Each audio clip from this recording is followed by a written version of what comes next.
بسم اللہ الرحمن الرحیم۔ گمنام ہیرو کے معزز ناظرین السلام علیکم۔ دوستو لائک ضرور کر دیا کریں، شکریہ۔ آئیے چلتے ہیں کہانی کی طرف۔ معلوم ہو رہا ہے کہ تم وہاں چھٹیاں منانے کے موڈ میں ہو، اس کی طرف کم دھیان دے رہے ہو، یہ اچھی بات نہیں ہے۔ وہ تمہارا موذی دشمن ہے، اسے پہل کرنے کا موقع مل گیا تو تم پرائے ملک میں دشواریوں میں پڑ جاؤ گے۔ اپنے مشورے اپنے پاس رکھو، مجھے ان نزاکتوں کا پورا اندازہ ہے۔ تمہاری تسلی ہو گئی ہو تو اب اپنا فون اکبر کو دے دو۔ کراچی چھوڑنے سے پہلے ہمارے درمیان یہ بات طے پا چکی تھی کہ ہم چاروں فون پر بھی ایک دوسرے کا اصل نام نہیں لیں گے۔ باہمی گفتگو ان ناموں سے ہوگی جو ہماری سفری دستاویزات میں لکھے گئے تھے۔ ان کے مطابق سلطان شاہ اکبر خان تھا، ویرا کو ریٹا ایف ہیریسن کا نام دیا گیا تھا۔ لو اپنے گرو سے بات کرو۔ ویرا نے سلطان شاہ کو فون دیتے ہوئے جو کچھ کہا وہ میرے کانوں تک بھی پہنچ گیا۔ سلطان شاہ نے فون لے کر سلام دعا کے بعد سب سے پہلے صدف یعنی غزالہ کی خیریت پوچھی، پھر وہ بھی سوبراج کے مسئلے کی طرف آ گیا۔ مجھے ان دونوں کی طرف سے راز کے افشا ہونے کا کوئی اندیشہ نہیں تھا، لیکن اس مرحلے پر انہیں سوبراج کے انجام سے آگاہ کرنے کا کوئی فائدہ نہیں تھا۔ جذباتی طور پر وہ اس خبر پر بعد میں بھی اتنا ہی خوش ہوتے جتنا اس وقت ہماری گفتگو موبائل فون پر ہو رہی تھی۔ ان دنوں یہ تصور عام تھا کہ موبائل فون دنیا کا محفوظ ترین مواصلاتی رابطہ ہے جس پر ہونے والی گفتگو کوئی غیر متعلقہ فریق نہیں سن سکتا۔ اس خوش گمانی میں ویرا نے فون پر کئی بار سوبراج کا نام لیا تھا۔ میں اس کے انجام کا ذکر کرتا تو ان دونوں کی طرف سے سوالات کا سلسلہ شروع ہو جاتا۔ اس بارے میں میرے ذہن میں کہیں کوئی گرہ موجود تھی۔ تھوڑی سی بے احتیاطی برتنے کے باوجود میں محتاط تھا۔ وہ پورا قصہ فون پر دہرانے میں مجھے تامل تھا۔ جب بھی ان دونوں سے روبرو ملاقات ہوتی سوبراج کے حسرتناک انجام کی تفصیلات بتائی جا سکتی تھیں۔ اب ان فضول باتوں کو چھوڑو اور بتاؤ کہ یہ البرٹو کون ہے اور تم اس کے پیچھے کیوں لگے ہوئے ہو؟ میں نے سلطان شاہ، اوہ میری شکایت تم تک پہنچ گئی، اس نے حیرت کا اظہار کیا۔ تم کو معلوم ہے کہ وہاں تمہارے مالی وسائل محدود ہیں؟ اچھی طرح معلوم ہے، میں نے یہاں ایک پیسے کی بھی فضول خرچی نہیں کی۔ اس نے پورے اعتماد لہجے میں اپنی صفائی پیش کی۔ تمہیں $30-35 یومیہ کا خرچ پالنے کی کیا ضرورت ہے؟ میں کچھ نہیں سمجھ سکا، تم کس خرچ کی بات کر رہے ہو؟ تم البرٹو کو فٹ پاتھ سے اٹھا کر کسی سستے ہوٹل میں بھی لے جاؤ گے تو وہاں اس کا یومیہ خرچ اس سے کم نہیں ہوگا۔ میں اسے کہیں نہیں لے جا رہا، وہ جہاں ہے وہیں خوش اور محفوظ ہے۔ میں نے ریٹا سے سرسری طور پر ایک بات کہی تھی کہ اس پر کچھ سرمایہ کاری کی جائے اور فٹ پاتھ سے اٹھا کر اسے کسی کرینے کی جگہ ڈال دیا جائے تو وہ ہمارے لیے سود مند ثابت ہو سکتا ہے۔ میں اسی مالی بوجھ کی بات کر رہا ہوں۔ میں نے اس کی بات کاٹ کر ٹوکا۔ وہ سرسری بات تھی، وہیں ختم ہو گئی۔ البرٹو نے مین ہیٹن کے ایک فلائی اوور کے نیچے گتوں کا تڑبا بنایا ہوا ہے، وہاں سے ہلنے کے لیے آمادہ نہیں ہے۔ اپنے تاریخ اور سیلن زدہ گھر کی آزادیاں اسے بہت عزیز ہیں۔ یہ کون ہے اور تم اس میں اتنی دلچسپی کیوں لے رہے ہو؟ وہ چائنا ٹاؤن اور لٹل اٹلی کے درمیانی حصے میں رہتا ہے اور قریبی سب وے میں کچھ دیر تک ہیٹ سامنے رکھ کر بھیک مانگتا ہے۔ $10-12 جمع ہو جائیں تو وہ اٹھ جاتا ہے۔ لالچی بکاریوں کی طرح وہاں بیٹھا نہیں رہتا۔ مجھے اس کی سوانح عمری سننے کا شوق نہیں ہے۔ میں نے اس کی بات کاٹ دی۔ میں اس کی ذات میں تمہاری دلچسپی کا سبب جاننا چاہتا ہوں۔ میں نے وہاں سے گزرتے ہوئے اسے دیکھا تھا۔ اس کی آنکھوں سے عجیب سا خوف جھلک رہا تھا۔ وہ ڈری سہمی نظروں سے آنے جانے والوں کو دیکھ رہا تھا۔ اس نے بتانا شروع کیا، میں نے اس کے سامنے رکھے ہوئے ہیٹ میں $1 ڈالا تو اس نے ایسی ممنونیت بھری نظروں سے میری طرف دیکھا کہ میں اندر سے کانپ اٹھا۔ مجھے حیرت ہوئی کہ امریکہ جیسے دولت مند ملک میں ایسے مفلس بھی رہتے ہیں جن کے لیے $1 کی رقم نعمت غیر مترقبہ سے کم نہیں ہوتی۔ میں نے اسے مزید $1 کا نوٹ دکھا کر اپنے ساتھ چائے پینے کی دعوت دی اور وہ تیار ہو گیا۔ اس نے ہیٹ میں پڑی ہوئی ریزگاری اپنی جیب میں ڈالی اور میرے ساتھ ہو لیا۔ یہ میرا اور اس کا پہلا تعارف تھا۔ سلطان شاہ اس کے بارے میں بتاتا رہا۔ میں نے اسے زیادہ تفصیل میں جانے کا موقع نہیں دیا، بار بار اسے ٹوکتا رہا۔ اس کے بارے میں بہت سی باتیں ایسی تھیں جو میں اس کے بتائے بغیر سمجھ سکتا تھا۔ سب کڑیاں مل جانے کے بعد البرٹو کی کہانی مجھے بھی دلچسپ محسوس ہوئی۔ وہ اطالوی نژاد تھا اور 2 سال پہلے میلان کی ایک یونیورسٹی میں تعلیم حاصل کر رہا تھا کہ چند برے دوستوں کی صحبت کی وجہ سے ہیروین کی لت لگ گئی۔ نشہ انسان کے باطن کے ساتھ اس کے ظاہر کو بھی نگلنا شروع کر دیتا ہے۔ تعلیم سے البرٹو کا دل اچاٹ ہو گیا۔ یونیورسٹی چھوڑ کر اس نے اپنے گزارے کے لیے ایک ریستوران میں ویٹر کی نوکری اختیار کر لی۔ ریستوران میں اس کی ملاقات ایک امریکی سیاح سے ہوئی۔ اسے یہ جان کر خوشی ہوئی کہ البرٹو کو فلکیات کے علم سے بھی لگاؤ رہا تھا۔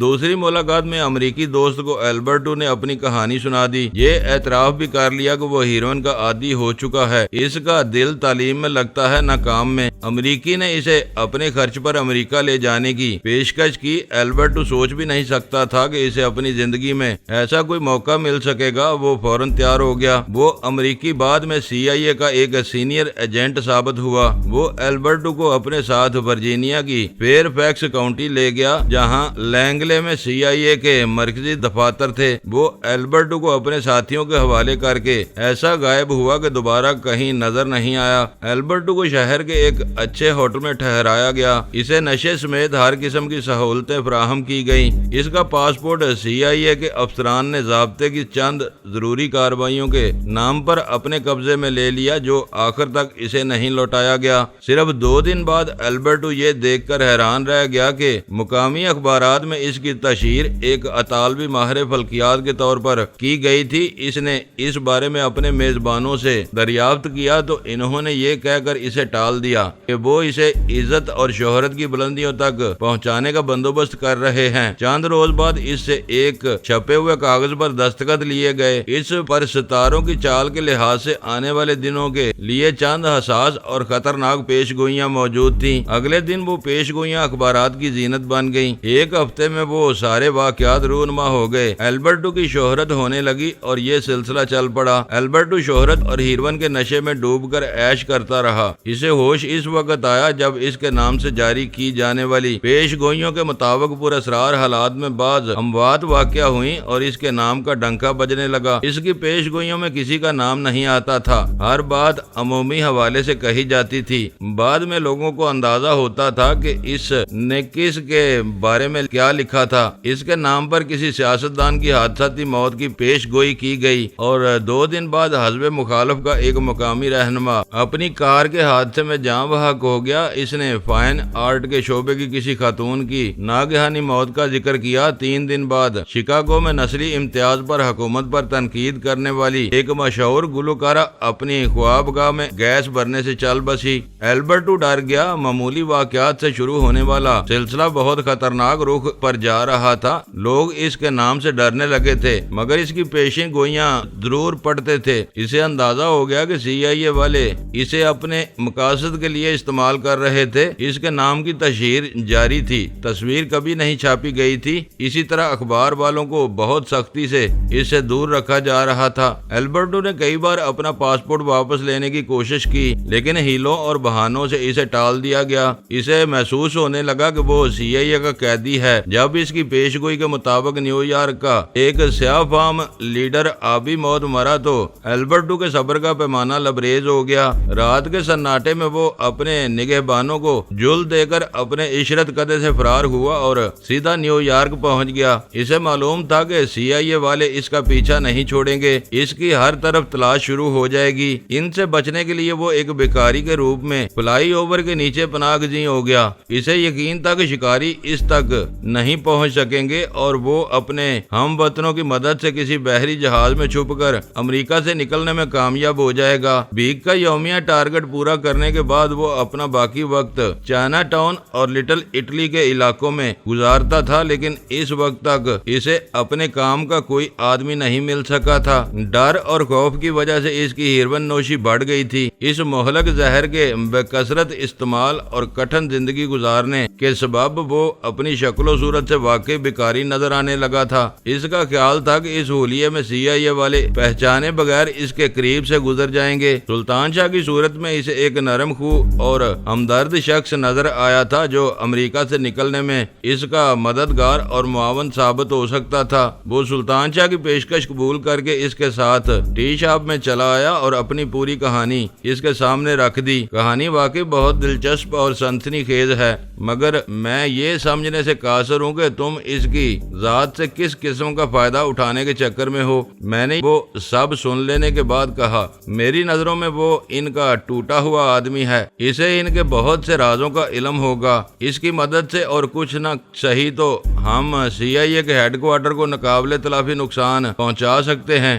مجھے شبہ ہے کہ وہ تمہارے کسی کام آ سکے، وہ لاکھ ہیرونچی صحیح، ابھی اس کے ہوش و حواس پوری طرح کام کر رہے ہیں، وہ اس درجے کو نہیں پہنچا جہاں انسان کسی مردے سے بھی بدتر ہو جاتا ہے۔ وہ کسی ایسے چکر میں اپنی ٹانگ نہیں پھنسائے گا جو اس کی اچانک روانگی کی راہ میں حائل ہو۔ میں نے سوچتے ہوئے اپنی رائے دی، اگر وہ میرے جال میں پھنس جائے تو مجھے آگے بڑھنے کی اجازت ہے؟ اس نے پرجوش لہجے میں سوال کیا۔ تم بالکل آزاد اور خود مختار ہو، ہاتھ پیر بچا کر جو کچھ کر سکتے ہو کر گزرو۔ میں نے کہا، لیکن میری ایک بات ضرور یاد رکھنا کہ ریٹا کا مشورہ تمہارے لیے ہر وقت کارآمد ثابت ہوگا، یہ بات اسے بھی بتا دو۔ میں اس کا ہر معقول مشورہ ماننے کے لیے تیار ہوں، اس نے کوئی حکم دیا تو میں اس پر کان نہیں دھروں گا، وہ حکم نہیں دیتی، اس کا انداز ایسا لگتا ہے۔ میں نے اسے سمجھایا، صرف میرے ساتھ اس کا رویہ تحکمانہ ہوتا ہے، تم سے وہ دب کر بات کرتی ہے، میں ننھا سا بچہ نہیں ہوں، ان باتوں کو خوب سمجھتا ہوں۔ سلطان شاہ نے جواب دیا، لو وہ مجھ سے فون مانگ رہی ہے، اس سے بھی بات کر لو۔ البرٹو کی کہانی سن لی تم نے؟ لمحہ بھر کے توقف کے بعد ویرا کی آواز سنائی دی، یہ ساری تفصیل میں نے آج پہلی بار سنی ہے، اس بکاری کے نام کے سوا مجھے کچھ معلوم نہیں تھا۔ تم اپنا رویہ نرم رکھا کرو، تم نے سن لیا کہ وہ تمہارے جارحانہ رویے سے نالاں ہے، پردیش میں تم دونوں کو مل جل کر رہنے کی کوشش کرنا چاہیے۔ میں نے اسے سمجھایا، میری وہ بات سلطان شاہ کے کانوں تک نہیں پہنچی تھی، اس لیے ویرا نے بردباری سے سن لی اور بولی، مفاہمت دو طرفہ ہوتی ہے، یہ میری بات سنے گا تو میں بھی اس کی بات ضرور سنوں گی، اسے بھی احساس ہونا چاہیے کہ ہم اپنے ملک سے باہر ہیں۔ میں نے اس کی حوصلہ افزائی نہیں کی، لیکن تمہیں سمجھا رہا ہوں کہ وہ نرمی کی زبان سمجھتا ہے۔ تم نے پیر میں موچ آ جانے کا بہانہ کیا تو اس نے دل و جان سے تمہاری خدمت کی تھی، اب اس قصے کو چھوڑو۔ ویرا نے خفت آمیز لہجے میں کہا، پتہ نہیں کس رو میں وہ بات ہو گئی، اور باتیں بھی گنوائی جا سکتی ہیں، میں نے موقع پا کر اسے مزید شرمندہ کرنا چاہا۔ ابھی تم نے کہا تھا کہ تمہیں البرٹو کے نام کے سوا کچھ نہیں بتایا گیا، حالانکہ کئی باتیں تم نے خود مجھے بتائی تھی کہ اکبر اس پر سرمایہ کاری کرنا چاہتا ہے، اسے فٹ پاتھ سے ہوٹل میں لے جائے گا وغیرہ وغیرہ۔ میں دیکھوں گی کہ اس بارے میں کیا کیا جا سکتا ہے، میں تحمل سے کام لینے کی کوشش کروں گی۔ اس نے میری بات کا غیر متعلق سا جواب دیا۔ غالباً وہ سلطان شاہ کی موجودگی میں کوئی اعتراف کر کے صبح مول لینے سے گریز کر رہی تھی۔ تم دونوں کے لیے ایک دوسرے کی لغزشوں کی نظر انداز کرنا ناممکن ہو جائے تو بہتر یہ ہوگا کہ کچھ دنوں کے لیے دونوں ساتھ جوڑ دو، الگ الگ رہو گے تو تمہیں ایک دوسرے کی قدر و قیمت کا صحیح اندازہ ہو جائے گا۔ تمہارا یہ مشورہ شاندار ہے، اس پر تفریحاً بھی عمل کیا جا سکتا ہے۔ اس کی مسرت امیز آواز آئی، تم بھی صدف کے ساتھ یہ گر آزما کر دیکھو، ہمیں ایسی احمقانہ تفریح کی ضرورت نہیں، ہمارے درمیان مکمل مفاہمت ہے۔ میں نے ہلکی سی ناگواری سے جواب دیا اور فون بند کر دیا۔ پاسپورٹ ایک عالمی مسئلہ ہے، غزالہ کے کچھ پوچھنے سے پہلے میں نے مسکراتے ہوئے کہا، اس کے بغیر دیار غیر میں ہر شخص مفلوج ہو کر رہ جاتا ہے، کیا وہ دونوں بھی کسی مسئلے سے دوچار ہیں؟ غزالہ نے چونک کر پوچھا، ان کا یکجا ہونا سب سے بڑا مسئلہ ہے، ان کے لیے وہی کافی ہے۔ وہاں CIA والوں نے البرٹو کا پاسپورٹ ضبط کیا ہوا ہے، یہاں ڈان نے ہمارے ساتھ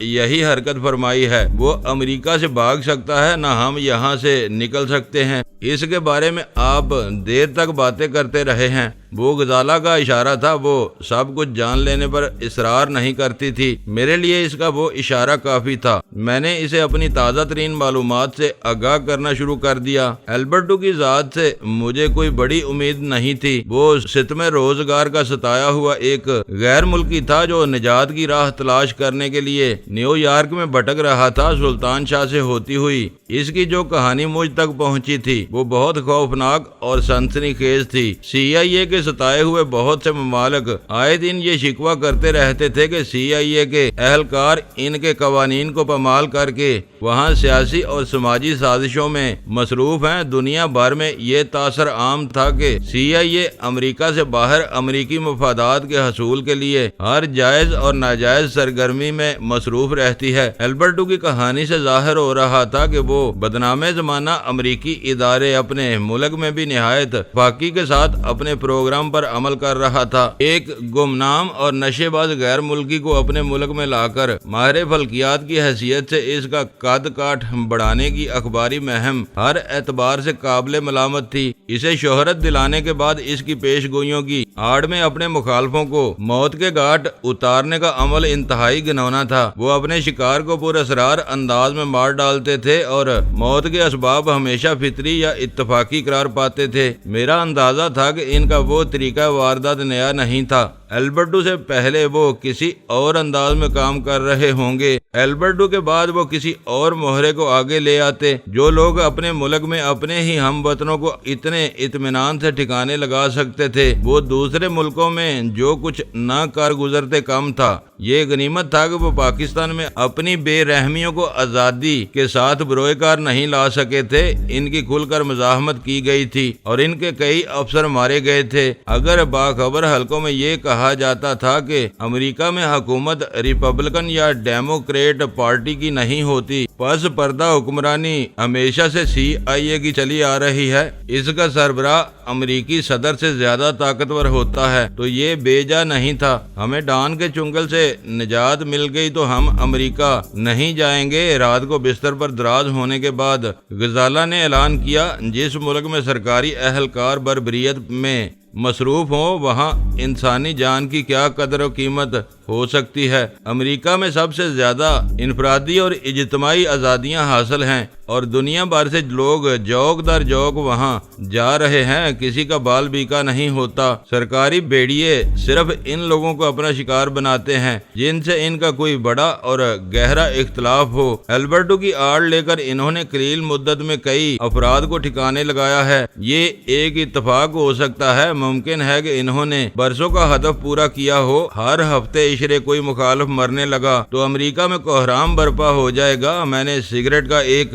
گہرا کش لے کر کہا، عام حالات میں ایسے واقعات کی شرح سال بھر میں 1-2 سے زیادہ نہیں ہوگی۔ تم کو ایسے واقعات سے خوفزدہ ہونے کی کیا ضرورت ہے؟ یہ خوف نہیں، کراہت ہے، غزالہ نے جواب دیا۔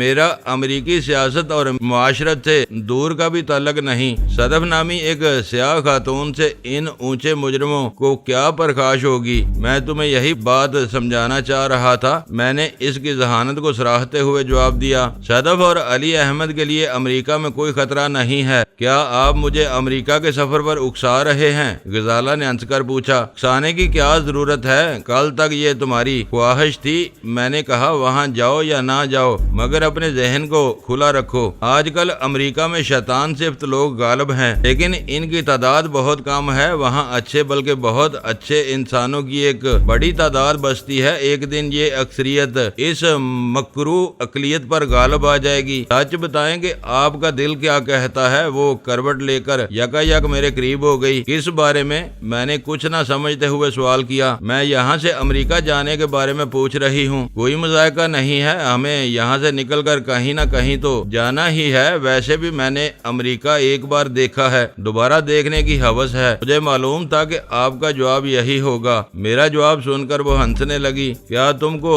دلوں کی بات جاننے کا علم آ گیا ہے؟ ویرا وہاں ہے، اس سے آپ کی نوک جھوک چلتی رہتی تھی۔ روزمرہ زندگی میں کچھ نہ کچھ ہلچل سی رہتی تھی۔ آپ اسے ضرور مس کرتے ہوں گے۔ تم نے خود اپنے سوال کا جواب دے دیا، میں نے سنجیدگی سے کہا۔ ہر شخص کا اپنا مقام ہوتا ہے، وہ چین سے بیٹھنے والی عورت نہیں ہے، ہر وقت کسی نہ کسی سے الجھتی رہتی ہے، کوئی اور میسر نہیں ہے۔ تو اب اس کا سارا نزلہ سلطان شاہ پر گر رہا ہے، اس کی کمی تم بھی محسوس کرتی ہوگی۔ مجھے چھوڑ دیں، اس وقت میں آپ کی بات کر رہی ہوں۔ تم جس مفہوم میں سوال کر رہی ہو میرا جواب نفی میں ہے۔ پتہ نہیں آپ کو کیا مفہوم مل گیا، میرا سوال سیدھا سادہ تھا۔ سنو، میں نے اس کا کان کھینچ کر کہا، آج تم میری بیوی ہو۔ میں تمہیں اس وقت سے جانتا ہوں جب تم صرف کرنل زوار زیدی کی بیٹی ہوا کرتی تھی۔ مجھ سے ایسی ذو معنی باتیں نہ کیا کرو۔ میں نے کوئی ذو معنی بات نہیں کی، میرا کان چھوڑیں، زخمی ہو جائے گا۔ اس رات ہم دیر تک جاگتے اور باتیں کرتے رہے۔ اس دوران میں میرے ذہن میں دو باتیں گردش کر رہی تھیں۔ سب سے میرا رابطہ ہو گیا تھا، مگر میں نے جہانگیر کی کوئی خیر خبر نہیں لی تھی جو اسٹیشن 4 سے اپنے گھر منتقل ہو چکا تھا۔ کراچی اور بینکاک کے وقت میں فرق کی وجہ سے میں اس وقت بھی اسے فون کر سکتا تھا، لیکن اس وقت میں غزالہ سے باتیں کر کے لطف اندوز ہو رہا تھا۔ وہ کبھی کبھی ایسے موڈ میں آتی تھی، میں اس تسلسل کو توڑنا نہیں چاہتا تھا۔ میں نے فیصلہ کر لیا کہ اگلے دن میں اس سے بات کروں گا۔ دوسری بات کا تعلق ڈان سے تھا۔ یہ ناممکن تھا کہ اسے اپنی ذرائع سے موتی محل میں ہونے والے دھماکے کی خبر نہ ملی ہو۔ چاؤ فان نے بھی اپنے طور پر اسے آگاہ کیا ہوگا۔ اس واقعے کو رونما ہوئے کئی گھنٹے گزر چکے تھے۔ ڈان نے فون کیا تھا، نہ اس کا کوئی پیغام آیا تھا۔ مجھے ایک خلش ہی تھی چاؤ فان نے وہ واقعہ میرے ذات سے منسوب کر کے مجھے یہ امید دلائی تھی کہ دشمن کے گھر میں بارود پھٹنے کی خبر ڈان کا دل خوش کر دے گی۔ اسی خوشی میں وہ میرے لیے کچھ بھی کر سکتا تھا۔ اس بارے میں ڈان کی طرف سے مکمل خاموشی مجھے خلجان میں مبتلا کر رہی تھی۔ اگلی صبح 10 بجے میں ناشتہ کرنے کے بعد اخبار پڑھ رہا تھا کہ انٹرکام پر چاؤ فان کی کال آ گئی۔ ماسٹر جلدی نیچے آؤ، وہ گھبرائی ہوئی آواز میں تیزی سے کہہ رہا تھا۔ میری گاڑی میں بڑا آدمی تمہارا انتظار کر رہا ہے۔ اس نے ڈان کے لیے بڑے آدمی کا استعمال کیا تھا۔ میرا دل اچھل کر حلق میں آ گیا۔ گوشہ نشین ڈان خود چل کر میرے ہوٹل کے دروازے پر آیا تھا۔ میرے لیے وہ بات ناقابل یقین تھی۔ ڈان اس قدر محتاط تھا کہ اس نے مجھے اور چاؤ فان کو کہیں بھی اپنا نام لینے سے منع کیا ہوا تھا۔ وہ نہیں چاہتا تھا کہ راجن سے محاذ آرائی کے قصے میں کہیں بھی اس کا نام آئے۔ ایک طرف اس کی وہ غیر معمولی احتیاط میرے پیش نظر تھی، دوسری طرف وہ خود چاؤ فان کی گاڑی میں سوار ہو کر میرے ہوٹل آ پہنچا تھا۔ تاخیر سے صحیح، مگر ڈان نے غیر معمولی رد عمل کا مظاہرہ کیا تھا۔ چاؤ فان کا وہ پیغام سنتے ہی میرے ہاتھ پیر پھول گئے۔ میں نے تیار ہو کر ذرا سی دیر میں نیچے پہنچنے کا وعدہ کر کے فون بند کر دیا۔ مجھے ہڑبڑا کر پتلون پہنتے دیکھ کر غزالہ نے گھبراتے ہوئے انداز میں پوچھا، کیا ہوا؟ یہ کس کا فون تھا؟ چاؤ فان ڈان کو اپنی گاڑی میں لے کر آیا ہے، میں نے کہا۔ خدا خیر کرے، غزالہ کے منہ سے بے اختیار نکلا۔ یہ پردہ نشین اپنی ساری احتیاط کو بالائے طاق رکھ کر یہاں کیسے آ گیا؟ میرے پاس غزالہ کے سوال کا کوئی جواب نہیں تھا۔ میں خاموشی سے اپنی تیاری میں لگا رہا۔ چاؤ فان کے پیغام میں کچھ ایسی تاثیر تھی کہ میں چند لمحوں میں پتلون اور جوتے پہن کر کمرے سے نکل کھڑا ہوا۔ میں تیز قدموں سے ہوٹل کی لابی عبور کر کے صدر دروازے سے باہر نکلا تو پورچ میں چاؤ فان کی کالی ایکارڈ کا دور تک پتہ نہیں تھا۔ میں وہاں رکے بغیر آگے نکلتا چلا گیا۔ ہوٹل کے احاطے کے باہر چاؤ فان کی گاڑی اپنی مخصوص جگہ پر کھڑی ہوئی تھی۔ اس وقت ہر طرف دن کی چمکیلی دھوپ پھیلی ہوئی تھی، لیکن چاؤ فان کی گاڑی کے شیشے اتنے گہرے سیاہ تھے کہ دور سے اندر کا کوئی منظر نظر نہیں آ رہا تھا۔ سیاہ شیشوں کے پیچھے نظر آنے والے موہوم دھبوں سے یہ اندازہ ہو رہا تھا کہ ڈرائیونگ سیٹ کے ساتھ عقبی نشست پر بھی کوئی شخص موجود تھا۔ وہاں شیشوں کی تاریکی میں دو تاریک تر دھبوں کے علاوہ کچھ نہیں تھا۔ میں مشینی انداز میں ایکارڈ کی طرف بڑھتا چلا گیا۔ میں سیلرز بار اور اس کی اوپری منزل میں ڈان کا دبدبہ دیکھ چکا تھا۔ کار کی طرف پیش قدمی کرتے ہوئے میری سمجھ میں نہیں آ رہا تھا کہ میں ایکارڈ کا پچھلا دروازہ کھول کر ڈان کو تعظیم دوں یا اگلا دروازہ کھول کر پہلے چاؤ فان سے بات کروں۔ چاؤ فان سیاہ ونڈو اسکرین کے پیچھے سے مجھے اپنی طرف آتے ہوئے دیکھ رہا تھا۔ میرے قریب پہنچتے ہی اس نے اپنے برابر والی نشست کا دروازہ کھول کر میری الجھن دور کر دی۔ میں نے کھلے ہوئے دروازے میں سے اپنی گردن اندر ڈال کر ڈان سے مخاطب ہونے کا ارادہ کیا تھا کہ ڈان کی دھیمی آواز گونجی، گاڑی میں بیٹھ جاؤ۔ میں چاؤ فان کے برابر والی نشست پر بیٹھ گیا۔ کیا۔ گاڑی کا بے آواز انجن چل رہا تھا۔ باہر کے گرم موسم کے مقابلے میں اندر بہت زیادہ ٹھنڈک تھی۔ گاڑی میں بیٹھنے کے بعد میرے لیے اپنی گردن گھما کر پیچھے دیکھنا معیوب ہوتا۔ میں نے اندر بیٹھتے ہوئے کن اکھیوں سے عقبی نشست کا اڑتا ہوا جائزہ لیا تو ڈان آدھی آستین کی قمیض اور جینز میں ملبوس کسی ہیوی ویٹ باکسر کی طرح دھنسا ہوا نظر آیا۔ گڈ مارننگ، میں نے اندر بیٹھتے ہی ہلکی آواز میں کہا۔ ڈان نے جواب نہیں دیا۔ میرے سوار ہوتے ہی چاؤ فان گاڑی کو حرکت میں لا چکا تھا۔ وہ پہلا موقع تھا کہ میں چاؤ فان کے ساتھ ڈان سے مل رہا تھا۔ شاید اسی وجہ سے ڈان بھی محتاط تھا۔ وہ چاؤ فان کو غیر ضروری اندازے لگانے کا موقع نہیں دینا چاہتا تھا۔ کئی دنوں پہلے چاؤ فان نے تم کو ہوٹل چھوڑ کر کسی گیسٹ ہاؤس میں جانے کے لیے کہا تھا۔ کار کے خن کے کیبن میں ڈان کی سرد اور گراتی ہوئی آواز گونجی۔ اس کا سوال سن کر مجھے خوشی ہوئی کہ چاؤ فان غیر ذمہ دار نہیں تھا۔ اس نے موقع پاتے ہی مجھ سے کیا ہوا وعدہ پورا کر دیا تھا۔ ہاں ڈان، میں نے بے جان لہجے میں کہا، میں پردیسی ہوں۔ یہاں کی اونچ نیچ کے بارے میں چاؤ فان مجھے بتاتا رہتا ہے۔ اس کا کہنا تھا کہ 5 اسٹار ہوٹلوں میں وہ لوگ رہتے ہیں جو دنیا کے ہر بڑے شہر کو ایک جیسا دیکھنا چاہتے ہیں۔ علی، میں نے تم کو اپنی آنکھ کا تارا کہا تھا۔ ڈان اس بات کو وہیں ختم کر کے کہہ رہا تھا، تم نے اس بات کو پورا کر دکھایا ہے۔ موتی محل میں ہونے والے دھماکے نے میرے دل میں لگی ہوئی آگ کو ٹھنڈا کر دیا ہے۔ یہ چاؤ فان الو کا پٹھا بزدل ہے۔ 2 سالوں میں یہ وہاں ایک کنکر بھی نہیں مار سکا۔ میں نے کچھ نہیں کیا۔ اس عزت افزائی پر میں تمہارا شکر گزار ہوں۔ میں نے موتی محل والے واقعے کے بارے میں سچ اس کے کانوں میں ڈال دیا۔ مجھے معلوم ہے کہ تم نے کچھ نہیں کیا ہوگا۔ اس وقت تم میرے پاس تھے۔ میں جاننا چاہتا ہوں کہ تمہارے لیے یہ بڑا کام کرنے والے کون لوگ تھے۔ وہ ایک آدمی ہے، اس کے بارے میں تمہیں بتا چکا ہوں۔ میں نے اسد کا نام لیے بغیر کہا، میں تم سے خوش ہوں، بہت خوش، اتنا خوش کہ تم اندازہ نہیں لگا سکتے۔ مانگو، انعام میں تم کیا مانگنا چاہتے ہو؟ بینکاک میں تمہاری حمایت اور محبت میری زندگی کا سب سے بڑا سرمایہ ہے۔ میں نے ڈان کے لیے خوشامد کا سب سے مؤثر ہتھیار استعمال کرنا شروع کر دیا۔ وہ شروع سے تمہارے لیے ہے، کچھ اور مانگو۔ ڈان فیاضی کے مظاہرے پر تول گیا تھا۔ میرے پاس مانگنے کے لیے کچھ بھی نہیں ہے۔ میں مارنے یا مر جانے کے ارادے سے اپنی کشتیاں جلا کر یہاں آیا ہوں۔ دشمن کو مار لیا تو پھر سوچوں گا کہ نئی زندگی کے لیے کیا مانگا جائے۔ میں نے مکاری سے کام لیتے ہوئے تمید باندھی۔ چند لمحوں کے لیے ڈرامائی خاموشی اختیار کی، پھر اداس لہجے میں کہا، ہو سکے تو دونوں پاسپورٹ مجھے لوٹا دو۔ دوستو، ویڈیو کو لائک ضرور کر دیا کریں۔ ISI پاک آرمی زندہ باد، پاکستان پائندہ باد۔ معزز ناظرین، اپنا خیال رکھیے گا اور اپنے اس چینل کا بھی شکریہ۔